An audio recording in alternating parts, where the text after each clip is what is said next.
Sir university refund नहीं कर रही। तो क्यों नहीं कर रही? वो ये कह रहे हैं कि जी आपका वीज़ा चूंकि क्रेडिबिलिटी इंटरव्यू ग्राउंड्स पे हुआ है रिफ्यूज़, तो आपका कसूर है, तो हम आपको रिफंड नहीं करेंगे। अच्छा जी, अब ये है कि यूनिवर्सिटी ये कहती है कि आप एडमिनिस्ट्रेटिव रिव्यू फाइल करें। अगर वो सक्सेसफुल हो गया, फिर भी अगर आप नहीं आना चाहते तो देन हम आपको कर देंगे वापस, बट उससे पहले नहीं करेंगे। अब ये वाली जो टेक्निक्स हैं ये शुरू ही अब हुई हैं कि जब जो है वो वीज़ा रिफ्यूज़ल ज़्यादा आ रहे हैं, जब रिक्रूटमेंट्स में इश्यूज आ रहे हैं, यूनिवर्सिटीज़ की अपनी इंटरनल पॉलिसीज चेंज हो रही हैं। इससे पहले तो इस तरह का कोई मेजर चेंज नहीं होता था। एक ही चीज़ हर बंदे के जहन में होती थी कि अगर हमको फेक डॉक्यूमेंट देंगे तो उस सूरत में हमारा रिफंड जो है वो यूनिवर्सिटी रख सकती है, वो वापस नहीं करेगी। या उसमें भी कुछ यूनिवर्सिटीज़ का ये होता था कि उसमें कुछ परसेंट जो है वो उसकी रिडक्ट कर देते और बाकी रिफंड कर देते थे। अब तो ये नया ही रूल आ गया कि अब यूनिवर्सिटीज़ ये कह रही हैं कि भाई अगर क्रेडिबिलिटी इंटरव्यू बेस पे हुआ, चाहे यूनिवर्सिटी का चाहे यूकेवीआई का, तो हम आपके कोई पैसा वापस नहीं करेंगे जो आपने डिपॉजिट जमा करवा दिया होगा। इसी तरह से कुछ यूनिवर्सिटीज़ कह रही हैं कि भाई हम आपका डिपॉजिट जो है वो जितनी आपकी पेमेंट कैश के लिए आपने दी थी, अगर आपका वीज़ा रिफ्यूज़ हो गया और आपने एडमिनिस्ट्रेटिव रिव्यू नहीं अप्लाई कर रहे तो हम नहीं देंगे। अब एडमिनिस्ट्रेटिव रिव्यू अप्लाई करना एक ऐसी ट्रक की बत्ती है कि जिसपे आपको 1 साल 2 साल भी लग सकते हैं। अब जब तक वो डिसीजन नहीं आता, जब तक उसका रिस्पांस नहीं आता, उतनी देर तक तो आपको यूनिवर्सिटी वापस नहीं करेगी। और यूनिवर्सिटीज अपने पास रख के उस पे जो है वो इनके अकाउंट्स में पड़े रहते हैं, वहाँ पे इनकी सेविंग्स चल रही होती हैं, उसको उतना प्रॉफिट ले चुके होते हैं।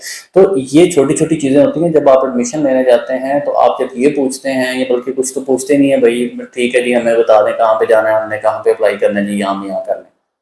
आपका राइट है कि आप सबसे पहले ये इस चीज़ को सिक्योर करें। चले एडमिशन तो आप कहीं पे भी किसी यूनिवर्सिटी में ले लें, ठीक है, कोई बात नहीं है, बट जो आपका राइट है वो ये है कि रिफंड पॉलिसी के बारे में जानना कि रिफंड किन किन सूरतों में ये यूनिवर्सिटी नहीं देती, किन सूरतों में मिलेगा, और अगर मिलेगा तो कितनी डिडक्शन होगी। ये 3 क्वेश्चन है सिंपल से, आप उनसे पूछ रहे हैं और उनसे गारंटी लें इस चीज़ की कि भाई अगर ये प्रॉब्लम होगी तो हाँ आप रिस्पॉन्सिबल हैं, क्योंकि आप रिप्रेजेंट कर रहे हैं उस यूनिवर्सिटी को।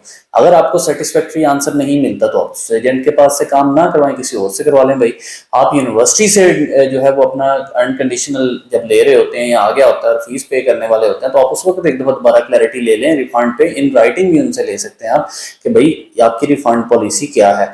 अगर वो रेफर करते हैं वेबसाइट, अब वेबसाइट पे कुछ चीज़ें ऐसी मुबहम इन्होंने रखी हुई हैं कि जी अगर स्टूडेंट के पार्ट से कोई प्रॉब्लम आती है तो वो तो क्रेडिबिलिटी इंटरव्यू में भी यही कहते हैं कि भैया आपने आंसर नहीं ठीक दिया, आपकी वजह से रिफ्यूज कर दिया उन्होंने, तो ये तो कोई बात नहीं है।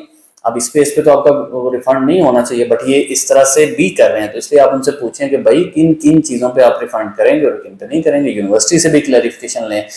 अगर किसी स्टूडेंट के लिए 5 से 10 हज़ार पाउंड की कोई अहमियत नहीं है तो वो जैसे मर्जी करे, उसके लिए कोई इशू नहीं है। वो बाद में उसका रिफंड फंस पे जाता है तो उसके लिए चूंकि उसकी वैल्यू नहीं है तो वो ना करे। बट पाकिस्तान से जो स्टूडेंट्स अपने पेरेंट्स की और अपनी हार्ड एंड मनी के साथ जाना चाहते हैं और वहाँ पे प्लान कर रहे हैं, तो कम से कम ये एक पॉइंट अपना सबसे प्रायोरिटी पे रख लें, रिफंड वाला। और उस रिफंड पॉलिसी को ठीक से पढ़ के कन्फर्म करके फिर अपने पैसे जमा करवाने हैं। अदरवाइज बाद में आपने ये नहीं कहना कि सर अब रिफंड नहीं आ रहा, अब वो कहते हैं मैंने रिफंड करना नहीं है, कहाँ पे आएगा कहाँ नहीं आएगा, ये फिर इन बातों का कोई आंसर नहीं होगा। Thank you.